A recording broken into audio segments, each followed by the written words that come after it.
Notre tour d'Europe continue en France, à Métamis, un charmant village de Provence, pour parler d'une forme de désintérêt des Français pour la politique. Ici, après la démission de 4 conseillers municipaux, des élections ont été organisées, mais personne ne s'est porté candidat. Résultat, le premier tour a été annulé. Heureusement, un vigneron s'est présenté entre les deux tours pour sauver le scrutin. Nous l'avons rencontré. Bonjour Olivier. Bonjour. Vous allez bien? Très bien, bienvenue. Alors racontez-nous, pourquoi est-ce que vous avez pris la décision de vous présenter? Alors, très curieusement, très bizarrement, j'étais absent du village.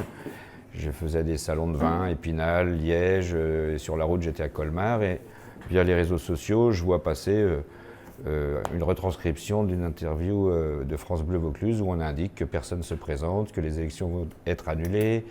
Je suis vigneron bio, j'ai perdu toute ma récolte en 2018, je ne ferai pas de salon à l'automne, ça dure 1 an, j'ai du temps, j'ai envie de donner un coup de main. Je suis soucieux du bien commun, de l'intérêt collectif et puis en avant, quoi. Il y a des coups de main à donner, il y a des choses à régler. Plutôt que d'en parler ici sur la terrasse du bar et dire que tout va mal, autant y aller.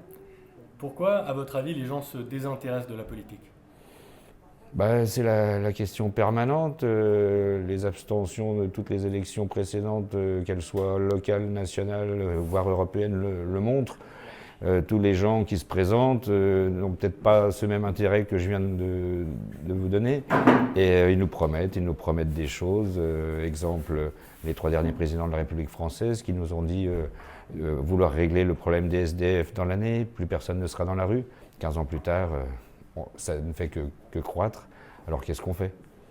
Soit vous le promettez et vous le faites, soit vous ne le promettez pas. Merci, s'il vous plaît. Alors d'autres élections approchent, celles des européennes. Quel œil est-ce que vous portez sur l'Europe?